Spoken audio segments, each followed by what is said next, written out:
They kicked a hungry boy into the dirt, and the whole street turned away. But one rancher finally stood, quiet, weathered, done with silence. He poured 2 cups, each dawn, one always cold. That morning a chipped tin cup and a broken loaf would bind 2 lives, and neither would walk alone again. If these old Western stories feel like a fire worth keeping, share the warmth, leave a like, and subscribe so the trail never runs cold. Part 1. Frost on the Fence. The morning came on thin as paper, a shallow light spilling over the breaks and coulees like water that didn't dare make a sound. Frost filmed the wire and the sage, and the cottonwoods along the creek wore the same pale coat, their limbs stiff as if they had slept badly. Eli Carter cinched his coat and stepped out from the lean-to where he kept the harness, boots whispering on crusted snow. The winter had held on longer than it should have, like an old hand who didn't know when to fold, and the wind that came off the powder carried the dry squeak of it along the fence line. He had walked this run so many times, he knew where each post leaned and where each strand sang when the wind got its teeth in it. The place was quiet, quiet in the way that lets a man hear the slow gear work inside himself. Eli listened to that most mornings. Men who live alone for a long while learn to take inventory by ear. The creak of a knee, the rasp of breath, the ring of boot nails. It steadied him the way coffee steadied other men. The first wrong thing he saw was a shadow that wasn't where a shadow ought to be. A small humped shape at the north fence where a shallow draw came up out of the grass and worked its way toward the corrals. He thought coyote at first, or a deer hung up by the hocks after a bad jump. Then the wind turned a page, and the shape lifted a little in it, and a black ribbon of hair stirred against the frost. He moved faster without looking like he was. The knife he carried for line work came out of habit, more leather than steel now from years of honing. The wire under his glove was cold enough to bite. She was tied to the corner post where the bracing ran down, wrists lashed crosswise with a short length of lariat that had been jerked hard and knotted harder. Whoever had done it knew enough rope to make trouble. Frost had painted her hair white at the edges and the lashes, and the breath that might have proved she was still among the living didn't show at first. The dress had once been calico blue, the sort that towns like to make a girl pretty in, but it was torn at the shoulder and along the hem where tough country grabs what it wants.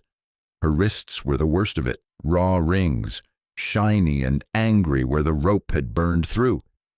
He had seen brands not much cleaner. Eli told himself to look, not to see. There's a difference. A man can look at things and make judgments without letting the bone-deep seeing happen, the kind that wakes up old rooms in the mind and tracks blood in across clean floors. He took the rope in his fingers and worried at the knot like it was a problem with wire and hammer. When the knot wouldn't come, he slid the knife between rope and skin with the careful slowness a man uses on his own horse. The girl moaned then, a small, dry sound. That sound did the seeing for him. "You're all right," he said, and his voice came out quieter than he meant. "Easy now." Words don't weigh much in a place like this, and the ones that do are rarely the ones a man thinks up ahead of time. He cut the second loop, caught her by the forearm when her legs came loose and didn't know what to do with themselves. She fell against him for the length of a heartbeat, just long enough for the frost in her hair to wet his coat. And then she tried to twist away like a fawn that's found a fence and doesn't trust any hand that comes near. "All right," he said again, "I've got you." Her eyes came open the way an animal's do when the trap's already sprung, wide and wild, the mind behind them working too fast to pick a road. The pupils were the flat black of a storm's underside. Up close he could see more. A split at the lip, a bruise greening beneath the cheekbone, the guarded set of a jaw that had learned not to show fear because showing it makes the beating worse. She pushed herself back until the brace timber stopped her. "Don't," she said. The word rasped like a match across rough wood. "Don't touch me." Eli took his hands away. He wasn't the sort of fool who believes you can talk sense into panic. A horse gets its weight wrong and you give it room until it finds the ground again. He put space between them, stepped where she could see his palms, and the knife gone back to leather. The fence hummed a little in the wind. A magpie crossed the sky and wrote its sharp name against the light. "You're safe," he said. "I'll stand right here." She swallowed and licked a cracked lip, distrust fighting with need. The kind of cold that hangs around in a man's bones knows its own. Eli watched her shiver start at the shoulders and move in, the way a shadow pours from the outside of a thing to its center. She was young enough, the bones were still fine at the wrists and ankle, but there was oldness in the eyes, the kind that teaches a person not to expect much from daylight. "You got a name?" he asked. Not to pry, only to give her something to put between herself and the empty. Her hand went to her throat as if it might be hung there on a string, but she said nothing. The wind shifted again, bringing up the faintest smell of wood smoke from the cabin and the iron tang the winter ground gives off when the frost is just beginning to lift. Somewhere up toward the breaks, a cow bawled long and low. The world kept on with its work. When the worst of the shaking was past, she tried to stand and her knee buckled. She caught the brace to keep from going down. Eli took a half step and stopped. He had done this once before in a life that seemed too far away to have belonged to him. Hands at his back, a shove through a door, the slam of it behind. He had learned then how help can look like hurt when it comes at you wrong. He let her be the first to move. After a long minute, she took one step away from the post, then another, stiff with cold and the ache that comes from being tied too long. The rope had left the start of bruises at her shoulders, where she had leaned into it, and the brown scuff of dirt above the knee told him she had fought it while there was still light enough to see her own breath. "I'm not going to lay a hand on you," he said, "but I've got a fire going at the house. It's not far." Her gaze flicked past him, down the fence toward the cut that led home. The cabin didn't show from here, but a man who lives in one place long enough gets to know which way warmth lies. She nodded once, a weak little hitch of the chin that had more pride in it than strength. When she tried to take another step, the world tilted her odd, and she hit the post again with her shoulder. Eli shrugged out of his coat, slow as a man unwrapping a Bible, keeping the movement plain and easy. He set it over the top strand of wire and then lifted it by the collar so it swung like a curtain between them. "Wind's mean," he said. "If you take it yourself." She watched him a long second, reading his kind like a skittish mare reads hands. Then her fingers came out, blue at the knuckles, and she pulled the coat across her shoulders without looking at him. The stiff wool made her look smaller, not bigger. He saw in the way she held it, pinched tight at the throat, that she had learned to make herself less of a target when a room turned bad. The walk back wouldn't be far, 120 paces if he cut across the short grass, and didn't mind the low places where water collected in spring. In better weather he'd have put her up on a horse and spared her the ground. But the cold had glassed the dirt, and a saddle is a high climb for legs that don't want to answer. He set off slow, not leading her, not following, just taking the same path at an even pace a few steps to the side, where she could match him and change her mind if she had to.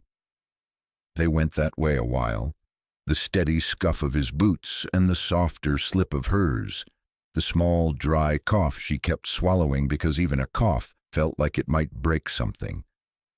Eli did his counting without thinking. 4 breathings to 12 steps, 24 to the gate, 5 more to the corner. He had learned to count his way through pain once, in a place where there was no other measure. Behind the counting came memory like a horse that won't be left. It didn't take much, a raw wrist, a knot cord hard as a stone, to pull the old road up under his feet. The mine had smelled of damp and battery acid, of men pinned to their days by debt and by bar tab, and by the little cruelties of those who keep time. His father's voice, not words, just a shape, came back with it, the same shape as a door closing. He had been 15 when they put the mark on him. That meant somebody else's tally got shorter because he got longer. A boy learns quickly how to keep his face from betraying him. He learns to eat slowly so the belly thinks it has more than it does. He learns where the places are that sound won't carry. He had kept those lessons long after he climbed out and ran under a moon so bright it made fences of its own. They came to the break of the draw where the cabin showed itself at last, the roof line low, the stovepipe seeming smoke into the cold, the small window at the kitchen flashing a weak yellow where the fire behind it kept after embers. In front of the cabin the porch ran tight to the house, with 2 chairs side by side, cousins, not brothers. One chair had come west with a wagon and was still fancy around the back. The other was something he'd made himself with a draw knife in time, smooth where a hand found it most often. He saw the 2 of them like they were strangers, which they were. He had set them out there years ago and never once sat in them both. He didn't look at the chairs again. A man doesn't have to tip his hat to his own ghosts. At the gate, he swung the chain and let her through first. The way she turned her shoulder while she passed him, keeping a strip of air between their coats, told as much as any speech. He kept his hands where they were and watched her climb the 2 porch steps slow, measuring the rise like someone who might have to set her weight quick and run. At the door he stopped her.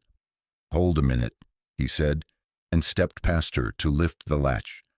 "Stove'll throw heat when I open this.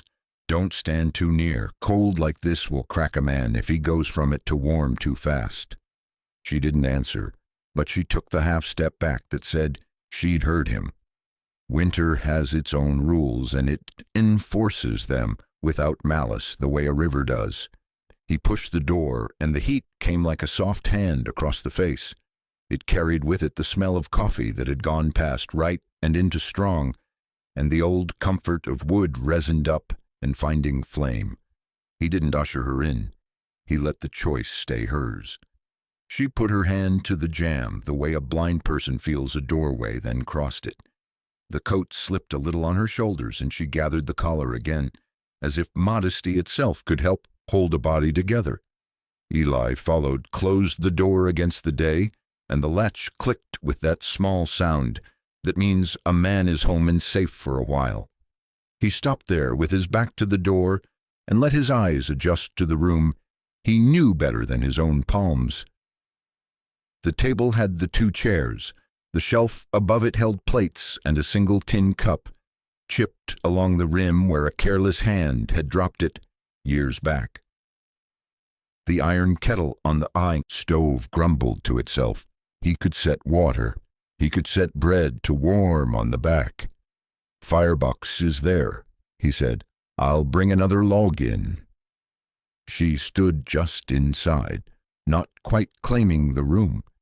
He could see now that the bruises at her wrist had a second color to them, old yellow under the fresh red, which told him there had been ropes before these ropes. He also saw the dirt ground deep in the hem where someone had dragged her. She had scraped at it with her fingers, not to clean it so much as to feel some part of herself under it. He stepped out again before she had to think what to do with him being in the same air. The woodpile sat under its shed, where he had stacked it in August, all the pieces squared and the kindling tied in bundles. The habit of order is a mercy to a man alone. He took a couple of splits and a bundle of kindling, then paused with his hands on the barrow handles, because the wind had shifted one more time and brought with it a far hint of something other than cold and smoke. Dust, he thought, and not the kind that picks up on its own. But that belonged to a later hour. A man doesn't waste his first look on far trouble when there's near trouble needs a hand. Inside again, he laid the wood by and kept to the edges of the room as a courtly man keeps to the curb when he walks a lady. He hung his coat on the peg by the door because it looked wrong on her, swollen and heavy, and because the heat had begun to put color back into her cheeks. He didn't ask his questions. He didn't lay out rules or promises. He set the kettle to sing and busied himself with things that made a sound a house knows. The clink of iron, the soft thud of bread against tin, the hiss when steam finds its way out. Only then did he look at her fully. The frost had melted from her hair and found small roots down to her jaw, leaving tracks a mother might have wiped away with the corner of an apron. The eyes were less black now and more the gray of a river rock wet from the current. She held her hands a little off of herself, like she was still tied and didn't trust her wrists not to remember it. "What's your name?" he asked, his voice no louder than it had to be to cross the room. The question didn't try to own anything. It stood up by itself, clean and simple. She looked at the stove door where the fire showed along the edge, the bright slit of it. When she spoke, there was more breath in it than there had been out by the fence. "Clara," she said. He nodded once, long enough to mark the word, and put it where it would stay. He didn't say it back to her. He'd learned you don't always hand a thing to a body as soon as they give it. Sometimes you take it and keep it safe a while first. "Sit," he said, and put a hand to the nearer chair, not to guide her into it, only to name the thing for what it was. "I'll fetch water." She sat like a wild thing that has made up its mind to try the hand again and see if it bites. He crossed to the shelf and took down the tin cup, the chip in it catching on the light. The kettle hissed and settled. He poured, then let the cup rest on the table instead of pressing it at her. "Slow," he told her. "You drink too fast. It'll turn on you." She lifted the cup, and the metal clicked against her teeth, a small sound that still had in it something like courage. He watched the first swallow loosen the hold fear had on her throat. Then he turned to the stove and laid his palm on the back where the heat came steady through the iron. It warmed his hand to the bones and told him what he needed to know. The house could share out life a little while yet. Outside, the wind worried the eaves. Somewhere a magpie complained. Eli Carter, who had thought he was done with the world's business, stood with his back to the small heat and felt the old machinery begin to move inside him again. The gears that had once made a boy get up off a cold floor and go find the door that would open. He didn't much care for it. A man grows used to his own stillness, but there are mornings when God or luck or the plain stubbornness of the human heart puts a task right where you'll trip over it if you don't take care. He looked across at the girl, Clara, and knew this was one of those mornings. "Eat a bite when you can," he said, meaning later, meaning after the water settled in her. He didn't ask her nothing else. Not yet. There's a right order to things. First you cut a body free. Then you warm them. Then you find out what kind of storm tied them to your fence. He lifted the bar on the door and listened a moment to the country breathing under its frost. The wind carried that other scent again, faint and far, as if somebody out there had kicked a piece of the dry world loose and set it to moving. He let the door fall back into its keep. The day had come. Whatever it brought, it would find two people inside, not one. That much had already changed the place. Part 2. The Cold Kitchen and the Tin Cup. The morning stretched thin across the plains, a pale wash of light catching on the frost that clung to every fence post. The ranch sat quiet, its barns weather-beaten, its corrals empty save for a few restless cattle nosing at the frozen troughs. Eli Hart had risen before dawn, as he always did, because silence was a kind of work a man got used to. He had poured his coffee into a battered tin cup, steam curling against the gray of the kitchen window, and he'd stared at the empty chair across from him. 10 years of mornings, 10 years of silence where another voice should have been. He carried that cup with him as he walked the fence line, the metal cold against his hand. It was there, along a stretch of barbed wire that sagged under its own rust, that he saw the figure. At first it seemed like nothing more than an old bundle of rags caught in the wire. But when she moved, just a twitch, a shift of shoulder, the truth took hold. A girl, no more than 16, dress torn at the hem, shawl pulled tight though it did nothing against the Wyoming wind. Her shoes had no soles left, only scraps of leather hanging from the stitching. She stood with her hands gripped around the post as though the earth might give way if she let go. Eli stopped, boots planted in the frost-crusted dirt. He said nothing. Words never came easy to him, and besides, this wasn't a moment for talk. The girl lifted her face once, quick like a cornered doe, eyes wide, hollow, yet carrying something stubborn in their darkness. She looked away almost at once, shame pulling her chin down. On the ground beside her lay a small bundle wrapped in burlap. He could see the corner of a wooden comb sticking out, worn smooth by years of use. That bundle looked like all she owned in the world. From the slope beyond, a rider's laugh carried thin on the wind. Eli's gaze followed the sound. 2 men on horseback lingered near the cottonwoods watching. He knew their kind, drifters, scavengers, men who bought or sold without asking names. One of them was Boone, hard-jawed, eyes sharp as a crow's. The other, Silas Crow, carried himself like a man who measured the worth of everything in coin. Eli felt the weight of the moment settle on him. He had no reason to step in. This wasn't his affair. Yet the girl's stillness, the way she seemed both rooted to that fence and utterly lost, pulled something from a place he thought long gone. She didn't speak, didn't beg. That silence said more than words ever could. It carried the shame of being left, the weight of being treated like nothing. And Eli knew that shame. He had lived alongside it for years, at a table where only 1 cup of coffee was ever drunk. The riders turned their horses, satisfied she was no longer theirs to trouble. Dust rose around them as they rode out, leaving the girl alone against the fence. Eli walked closer, slow steps crunching the frost. When he stopped just a few feet away, he didn't offer promises or questions. He simply held out his cup, steam still rising from the bitter coffee. The girl looked at it, then at him, her eyes darting as if waiting for the trick. The price, but there was none, just the steady presence of a man who had known his own share of emptiness, offering warmth without a word. Her hand trembled as she reached, then stopped midway, ashamed of wanting. Eli didn't move, didn't press. He only waited, the way the land itself waited each winter for spring, and for the first time that morning she loosened her grip on the fence post. Part 3. A quiet confession. Snow had begun to fall again by the time Eli turned his horse back toward the ranch.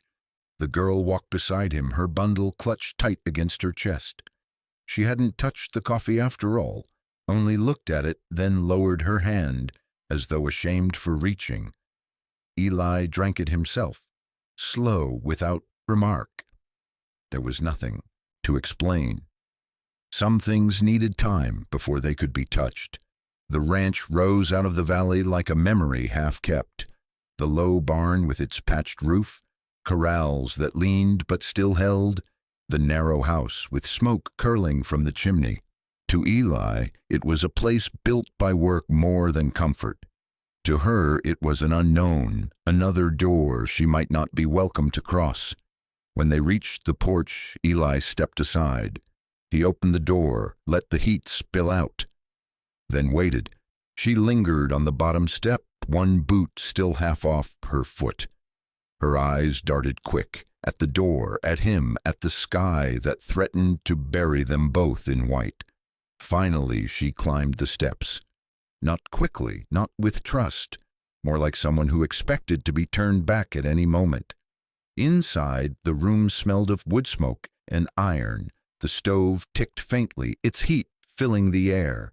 On the table sat Eli's cup, empty now, beside another that hadn't been touched in 10 years. Dust lined its rim, though he wiped it often. He never explained why he set it there each morning. Maybe even he didn't know any more. The girl noticed.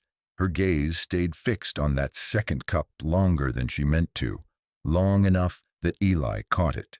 He felt a shift inside himself then, like two ghosts meeting in a room too small for silence. He motioned toward the fire. She set her bundle down first, slow as though afraid even the floor might reject it. Only when her hands were empty did she move closer to the warmth. She stood with her back to him, shoulders still squared as if braced for command. Eli busied himself with the stove, ladling beans from the pot he'd left simmering since morning. He placed a bowl on the table, another beside it. Nothing said, no invitation offered. Words could break something fragile before it had time to grow. When she turned, the sight of food waiting seemed to shake her more than the storm outside. Her lips parted like she might speak, but no sound came. Instead, she looked at the floor, then at her own hands, cracked and raw.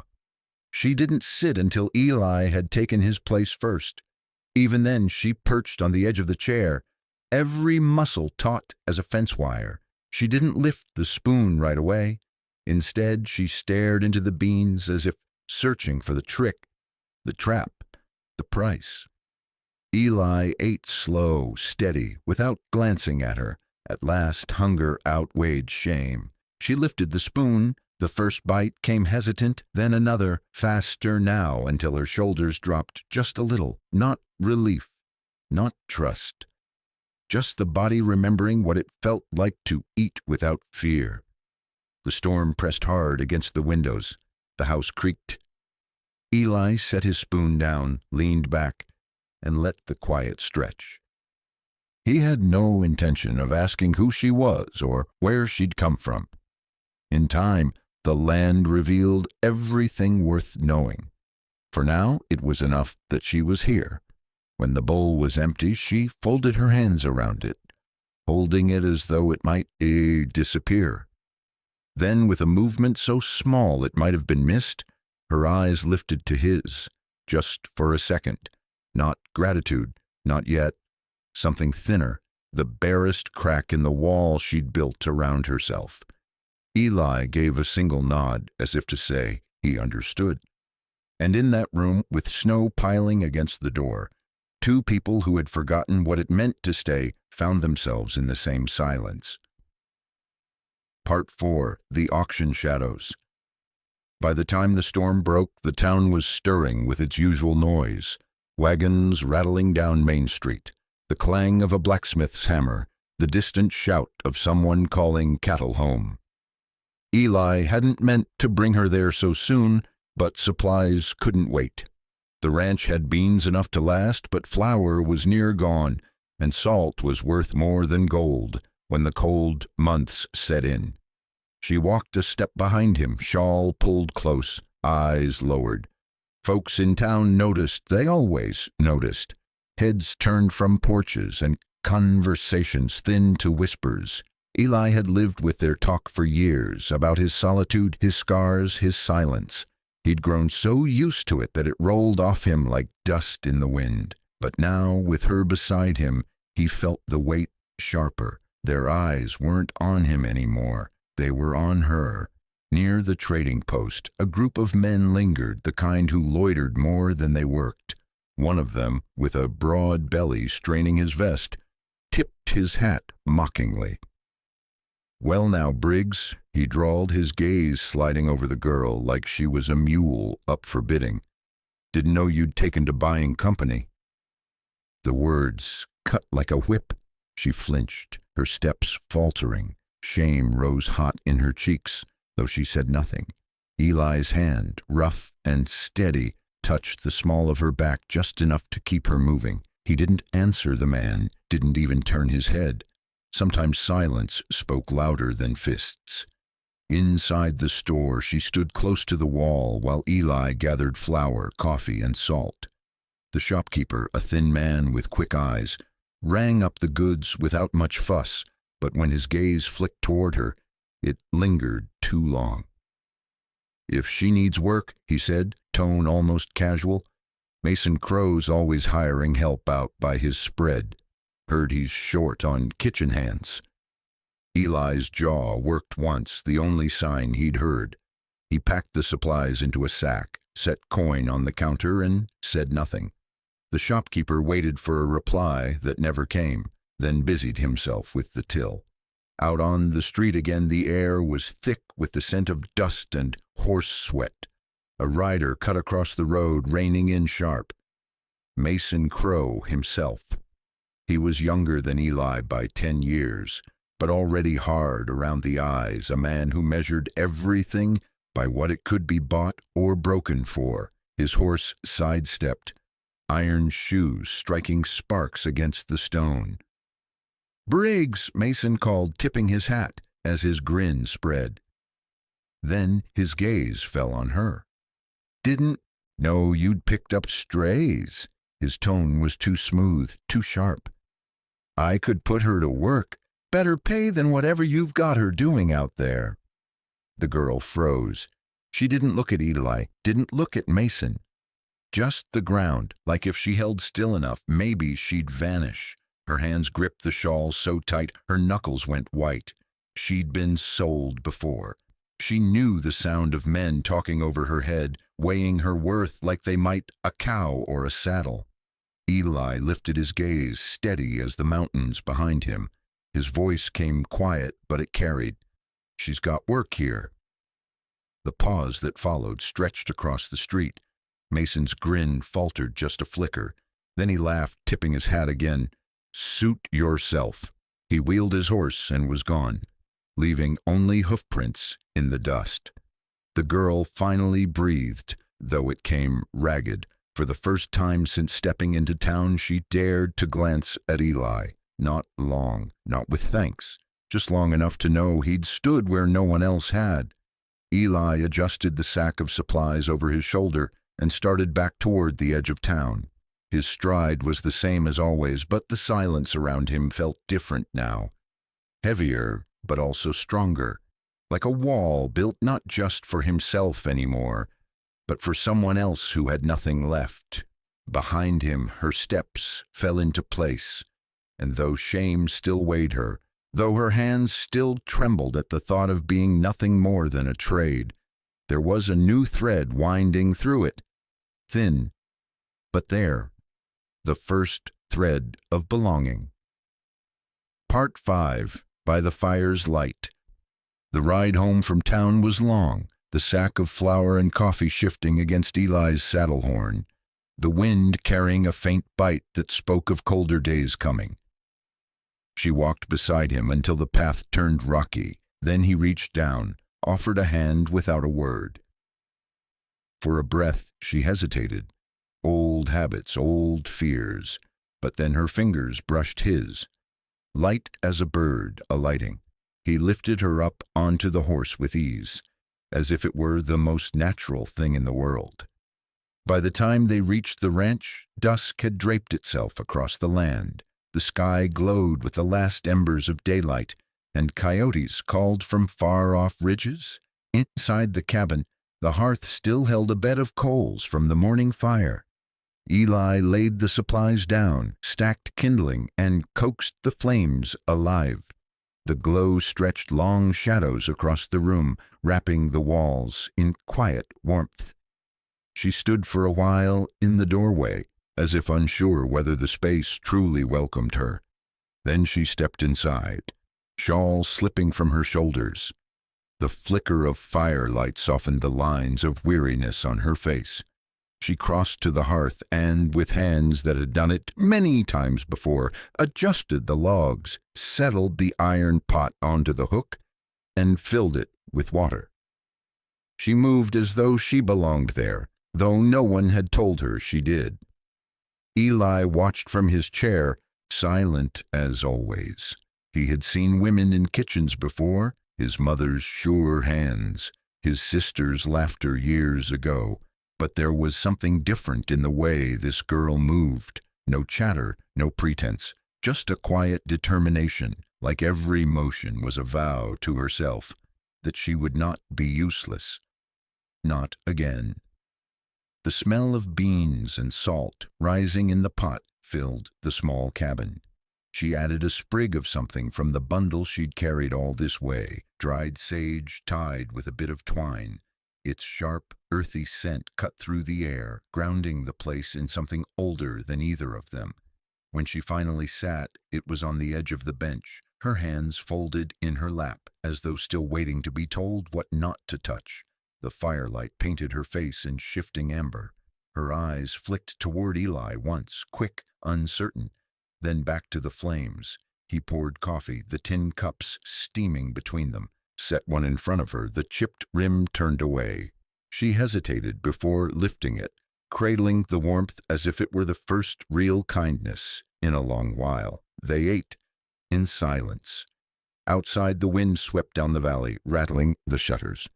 Inside, the fire snapped, and the scent of sage clung to the air. For Eli, it was the first meal not taken alone in years. For her, it was the first meal not taken in fear. Neither spoke of it, but both knew something had shifted. When the dishes were cleared, she banked the fire with careful hands, ensuring the coals would hold till morning. It was a small act, almost unnoticed. But Eli saw it, a gesture that said she planned to be here tomorrow, that she expected another dawn in this place. Later, when he stepped onto the porch, the night stretched wide and cold. He heard her moving inside, quiet, steady, setting things in order. For the first time in years, the sound of another presence did not press on him like a burden. Instead, it settled into the cabin's old bones like a missing piece returning. Eli sat back in his chair, the stars wheeling overhead, and let the silence rest easy. Somewhere behind him by the fire's light, a girl who had been treated like nothing was beginning to stitch herself into the life of the ranch, thread by thread, without asking. Part 6. The Room by the Kitchen.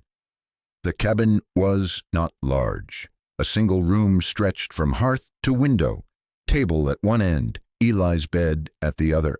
Beyond that, a narrow alcove jutted from the wall, once used for storing sacks of grain and tools in the early years of the ranch. It had stood empty for a long while, dust layered thick, spiderwebs strung across the beams. Eli had not looked at it in months. That night, after the meal was done and the fire banked, he fetched a lantern and lit it, setting it on the table. He said little, but the way his eyes shifted toward the alcove was enough. She rose, shawl wrapped tight, and followed the light. The space was close and plain, but the walls were sound, the windows small but unbroken. Eli cleared a bundle of old rope and a cracked bucket from the corner, setting them aside. "S'pose it'll do," he murmured, voice low, like speaking to himself more than to her. She stepped inside, and her gaze lingered on the dust, the bare planks, the rough-hewn doorframe. To another it might have seemed like nothing, an afterthought of a room. To her it was something she had not been offered in a long time, a place she could call hers. With small, deliberate motions, she began to make it livable. She folded her shawl across the sill, shook out the square of fabric she carried in her bag, a remnant of something worn thin by years, and laid it across the corner like a mat. Eli brought in a straw tick he had stored in the barn loft, heavy with the smell of hay. She took it without complaint, set it on the floor, and smoothed her hand across the lumpy surface as though it were feathered down. She placed the little things she owned along the windowsill: a comb with missing teeth, a strip of cloth embroidered with faded thread, and that bundle of dried sage she had used in the stew, set carefully as if arranging altars to memory. When she finished, she sat on the straw tick, back straight, hands folded, almost afraid to relax. Eli leaned against the doorway, arms crossed. He didn't speak, but his silence wasn't the heavy kind. It was steady, like a man taking measure, not of her, but of the peace beginning to gather in the cabin. The lantern light softened the hard lines of the alcove, turning it into something gentler. Outside, the wind had settled into a low hum, brushing against the cabin walls like an old lullaby. She lay down at last, pulling her shawl over her shoulders. Before she closed her eyes, she glanced once at Eli. Not with fear, not even with hesitation, just a quiet question, unspoken. He gave a single nod, the kind a man makes when words would only make less of the moment. Then he stepped away, leaving her with the lantern light and the small warmth of her own space. That night, the cabin did not feel like one man's hollow shelter. It felt, for the first time in years, like a home that could hold more than silence. She slept lightly, waking once to the sound of Eli moving in the main room, the scrape of a chair, the creak of floorboards. But she did not feel the need to rise or to run. She pulled the shawl tighter, breathed in the faint scent of sage and wood smoke, and let herself rest. And Eli, sitting by the fire in the other room, listened to the rhythm of another person's breath through the thin wall. It was not a burden. It was not an intrusion. It was simply proof that in a world where so much was taken, something had chosen to stay. Part 7. Small chores, quiet belonging. Morning came slow and pale, light stretching across the plains and slipping in through the narrow window of the alcove. She woke before Eli, not from habit, but from years of learning that safety was always fragile. For a moment she didn't move, only lay still on the straw tick, listening to the crackle of banked coals in the hearth and the faint sound of horses shifting in the corral outside. When she rose, her steps were careful, as if she might disturb something that wasn't hers to touch. She folded her shawl, set it on the sill, and walked to the main room.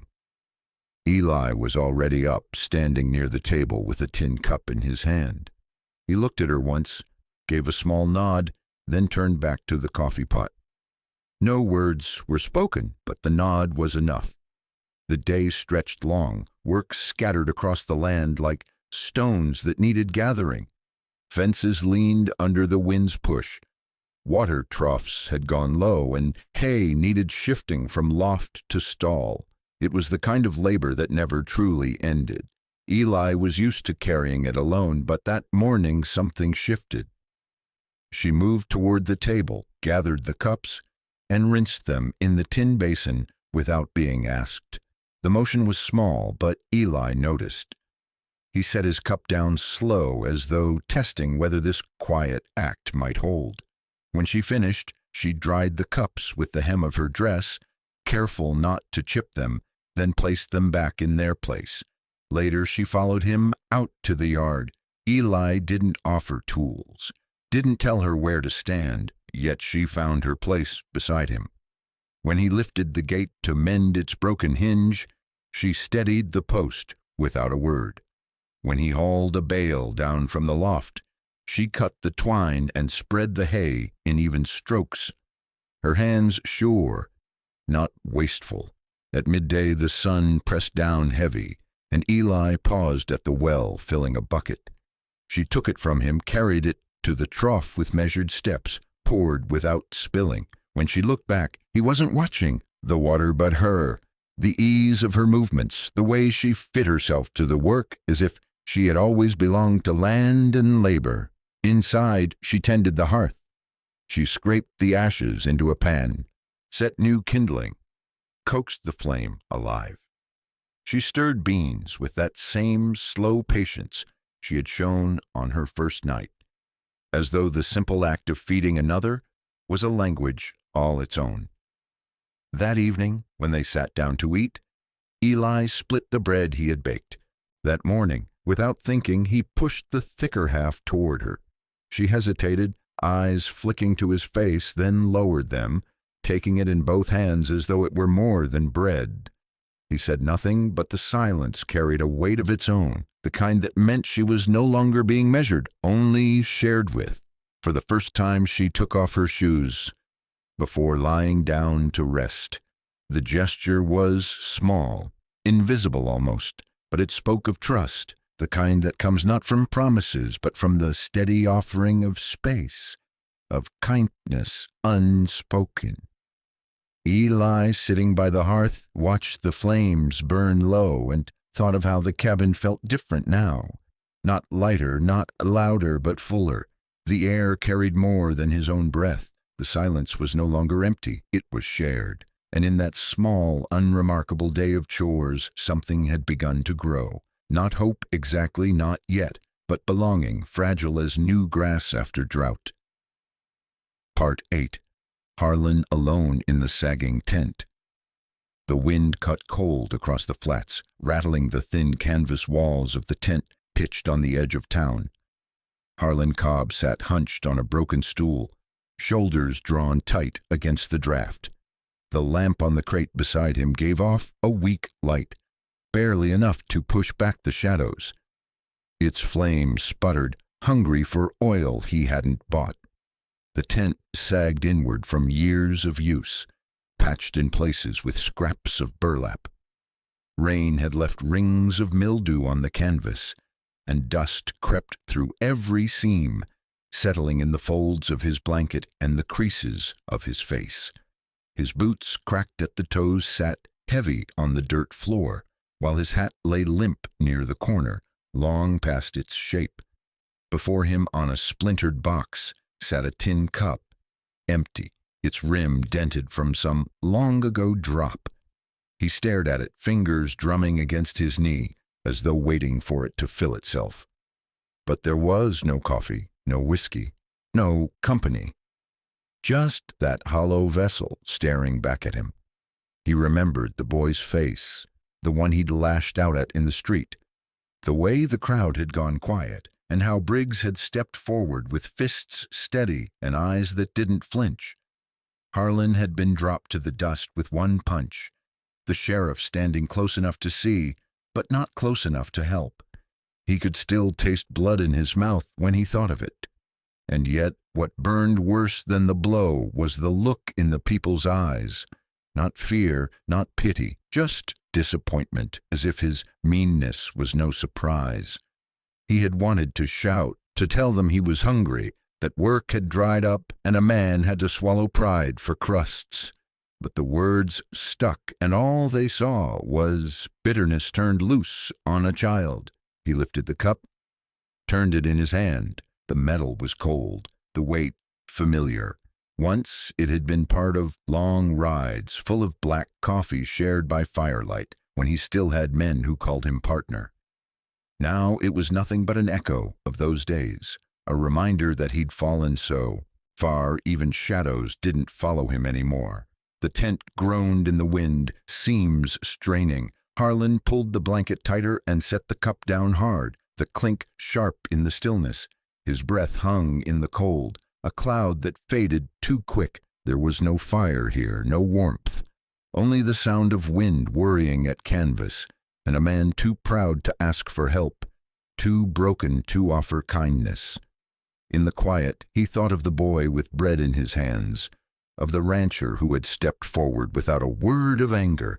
He clenched his jaw, pushed the thought away, but the empty cup remained, and it mocked him. For all his bitterness, Harlan's hunger wasn't only for food.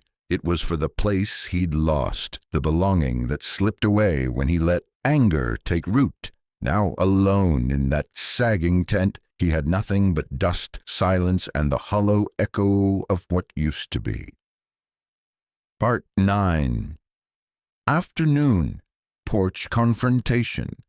The afternoon sun stretched long shadows across Main Street, washing the false fronts of the town in a tighter gold. The dust lay thick, trampled flat by boots and wagon wheels, and every sound seemed sharper than it should be. The creak of a signboard, the whicker of a tethered horse, the clink of a hammer in the blacksmith's shop. Folks lingered along the boardwalk, more watchful than usual, their talk falling quiet when Coulter Briggs stepped out of the mercantile with Jem beside him. The boy carried a small sack of flour in both hands, straining against the weight but refusing to let Coulter take it. He was steadier on his feet now, ribs mending under the rap Doc Pruitt had given him, though his eyes still darted at every loud sound. Coulter let him carry the burden, not because the man couldn't, but because the boy needed the chance. Sometimes strength was built in silence. They walked toward the bakery porch, where May Lark stood sweeping her steps, the smell of fresh bread floating into the street. Jem's gaze locked on it, hungry and reverent at once, like a child staring at a church altar. That was when Harlan Cobb pushed himself up from the bench across the way, jaw set, shoulders squared as if daring the world to say something. His clothes were as rumpled as his pride, hat pulled low, but his eyes caught fire when they found the boy. The crowd shifted uneasily, men stopping mid-spit of tobacco, women pausing with baskets of goods in hand. The memory of that kick still clung to the town, sour as old smoke. Coulter slowed, set his hand on Jem's shoulder. Then he stepped up onto May's porch, boots heavy on the planks, and reached into his pocket.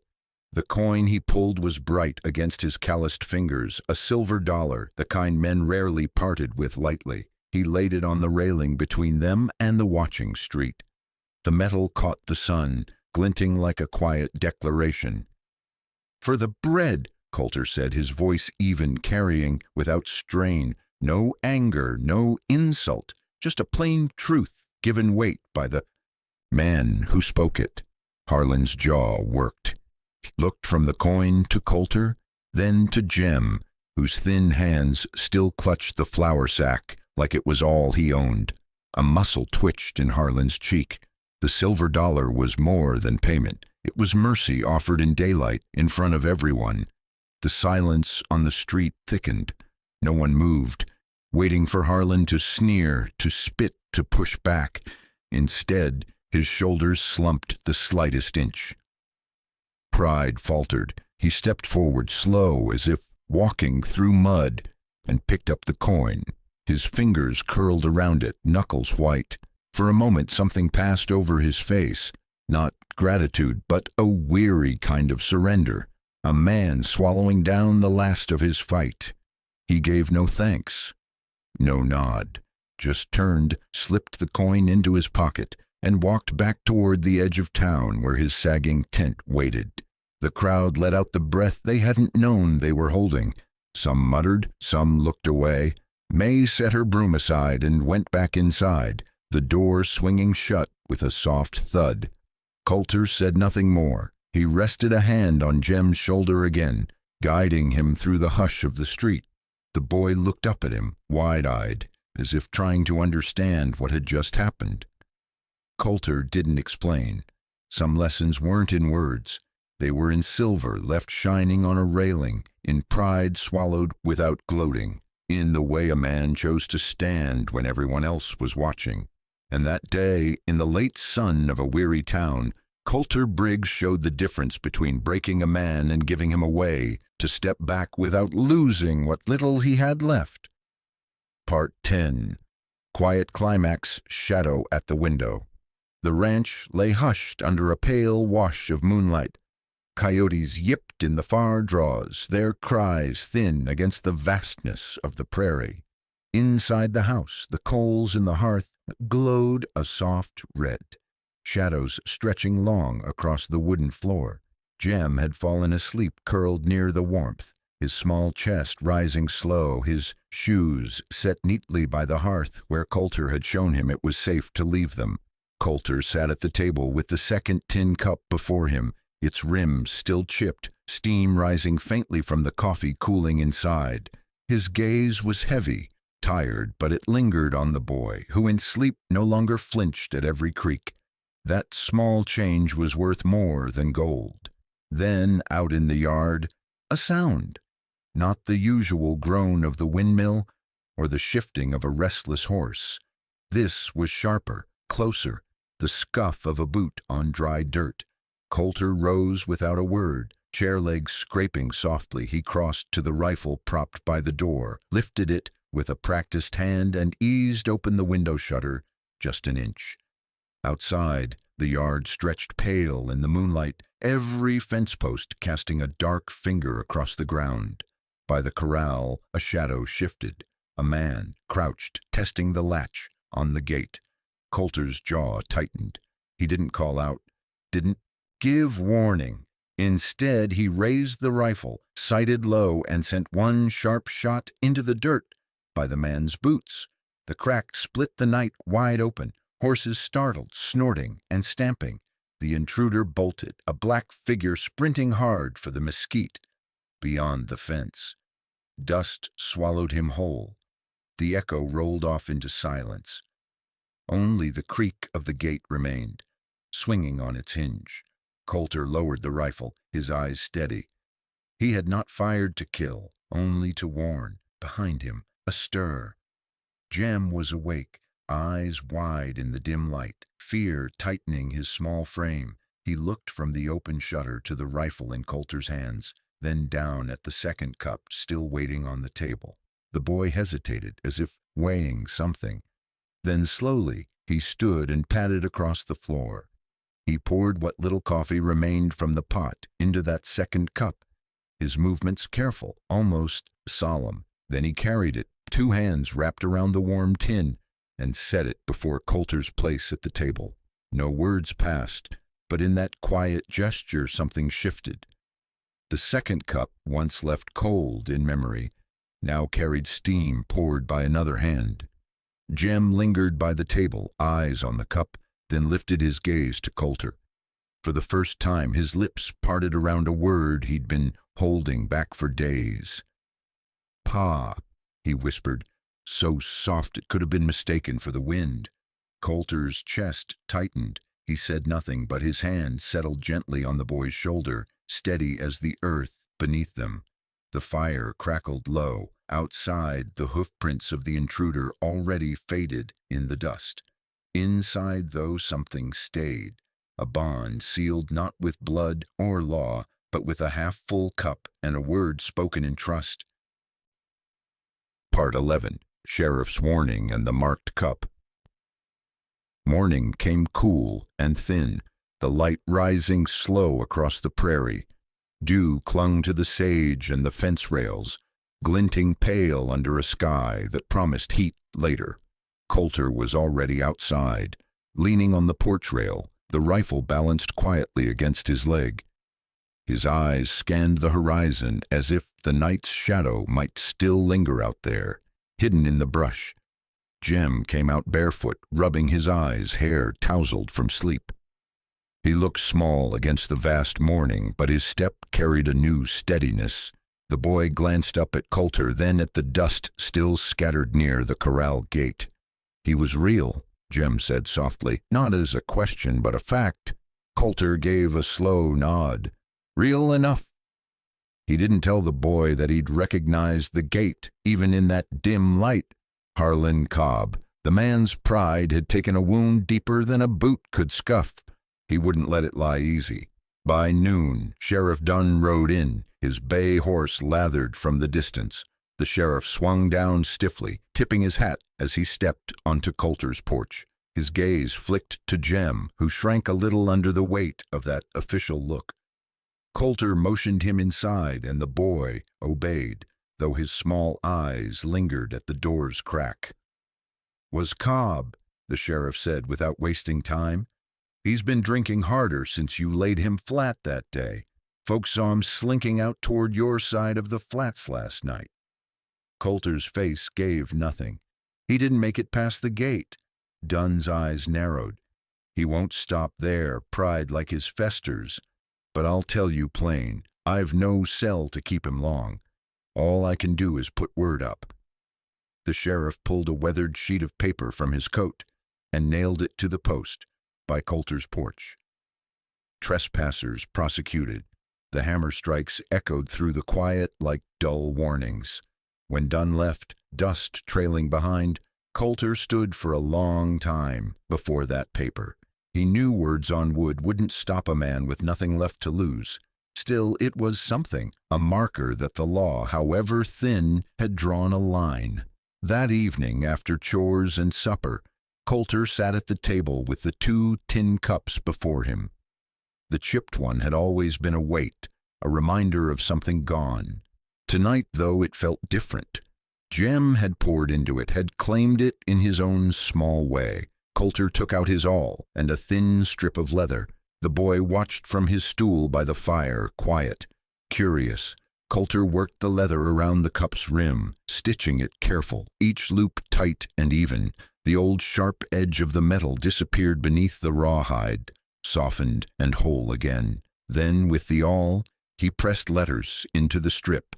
Slow, steady strokes. J-E-M. He set the cup down before the boy, who blinked at the letters, lips moving as if trying to trace them. Coulter tapped the cup with a finger. Yours, he said simply. Jem touched it like it was more fragile than glass. He didn't drink from it yet, just kept his hands wrapped around it. Warmth against his palms, eyes bright with something close to wonder. Outside, the prairie stretched wide and watchful. Harlan Cobb might still come. Trouble might still ride their way. But inside this small house, a boy had a name carved into something meant to last. And for the first time in too long, Coulter Briggs felt that maybe, just maybe, the fire on his hearth was no longer meant for one. Part 12. May's Gift and Jem's Learning. The sky hung low with autumn clouds. The morning May lark came walking up the trail. She carried a small basket against her hip, the sort of thing she'd once taken to church suppers, though now it was filled with humbler gifts. Jem spotted her first through the window while drying the tin plates. His eyes widened, half with curiosity, half with the wariness that lingered in him still. Coulter stepped out onto the porch as May reached the steps. She was winded, her cheeks red from the climb, but she held the basket steady as if it weighed little.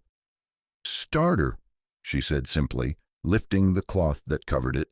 "Sourdough, been keeping it going near 12 years. Coulter gave a nod, his voice even. "Appreciate it." He wasn't much for chatter, but May didn't seem to expect any. She set the basket down and glanced toward the door, where Jem hovered shyly behind the frame. "That boy of yours eat bread?" she asked, her tone kind but plain. Jem's head dropped, uncertain at the word yours. Coulter caught it but said nothing. Instead, he reached down and touched the basket. "He eats what's set before him." May smiled faintly. "Then he'll do fine. Tell him to keep it fed with flour and water. It'll outlive the both of you if treated right." Her eyes softened on Jem then, not prying, just seeing. She touched the brim of her bonnet and made her way back down the trail, leaving behind the faint scent of yeast and thyme. Inside, Jem leaned over the basket, eyes bright with wonder. "It's alive?" he whispered. Coulter crouched beside him. In a manner. He showed Jem how to stir the thick, bubbling mass, how to cover it with cloth. The boy's small hands trembled a little, but steadied as the wooden spoon turned. That evening, while the dough rose by the fire, Coulter sat sharpening a blade at the table. Jem crouched on the hearth, tracing letters in the flour scattered on the stove-board. His tongue poked out with concentration as he drew the first shaky curve of a J. It leaned sideways, uneven, but it was his. Coulter watched from the corner of his eye, saying nothing. The rasp of steel against stone filled the room, steady and grounding. The boy pressed on, shaping an E, then an M, the letters rough but clear. When he looked up, His face carried a quiet pride he didn't know how to name. The bread baked slow, the smell filling every corner of the cabin. When Coulter cut the first slice and handed the thicker piece to Jem, the boy took it with both hands, as though afraid it might vanish. He ate without hurry, savoring each bite, the warmth spreading through more than just his stomach. Later, when the fire burned low, Jem placed his cup, beside the letters on the stove board. He ran a finger along the carved rawhide edge and whispered the letters again, barely audible, like a secret he was teaching himself to keep. Coulter heard, but kept his eyes on the dying embers. Some things didn't need answering. The room already held the weight of it, a loaf to share, a name to keep, and the first clumsy letters of belonging written in flour dust. Part 13. Harlan's quiet return. The wind came out of the north that week, dry and sharp, carrying dust down the gullies and a hint of winter on its breath. Coulter was splitting kindling by the shed when he spotted a figure moving slowly along the fence line. The gait was uneven, heavy in the shoulders, but lacking the sway of drink. Harlan Cobb. For a moment Coulter set the axe against the block and straightened, his hands loose but ready. Old memories stirred. The boy crumpled in the dust, the loaf ruined beneath a boot, the crack of his own fist that had ended it. Those things didn't fade easily, but Harlan wasn't carrying trouble this time.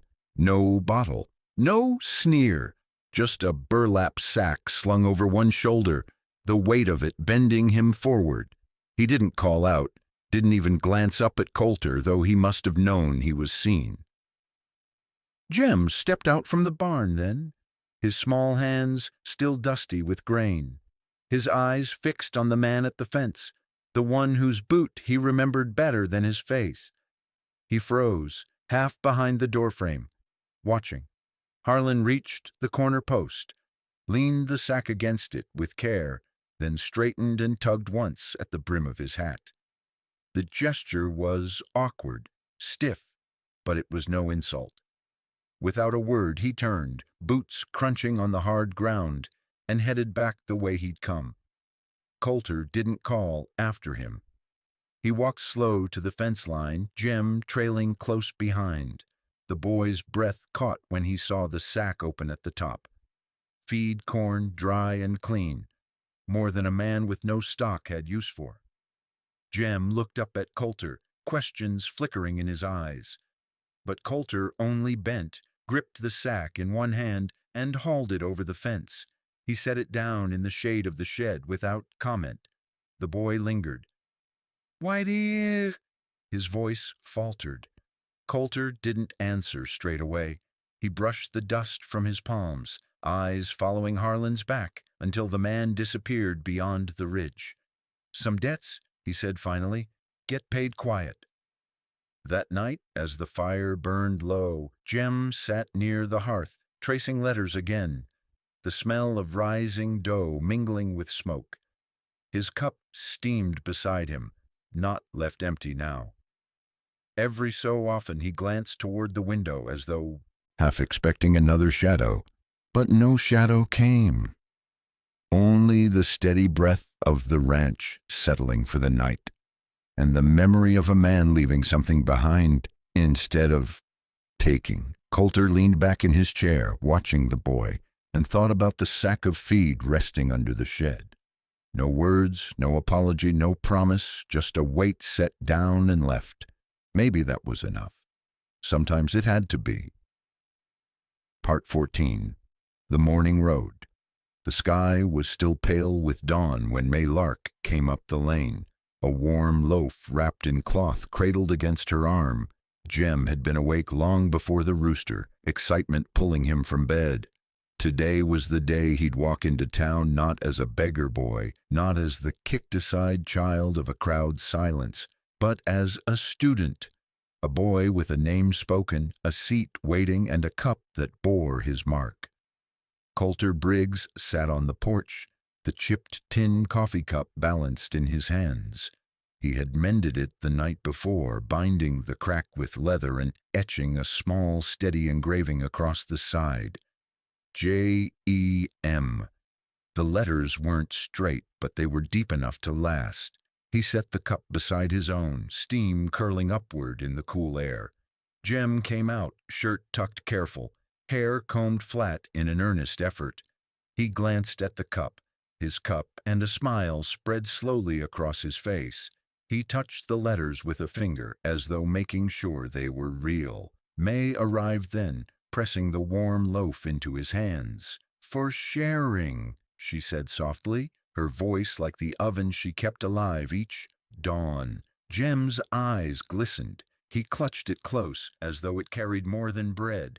It carried belonging. Doc Pruitt and Sheriff Dunn had already passed earlier, their nods heavy with approval and something unspoken. Coulter caught May's glance, her eyes kind, but he didn't speak. He only rose, laid a hand on Jem's shoulder, and together they stepped off the porch.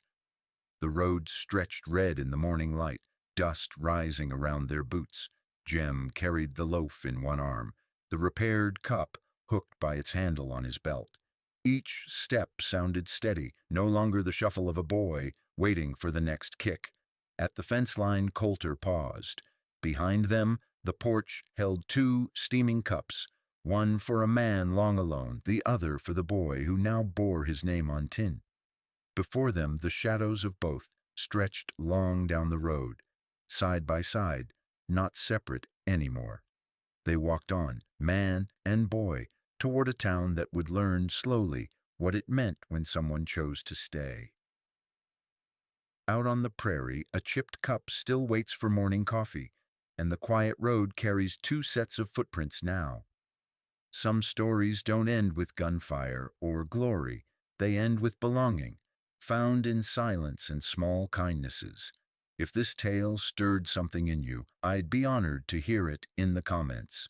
After all, the West was never just about surviving. It was about finding someone worth staying for.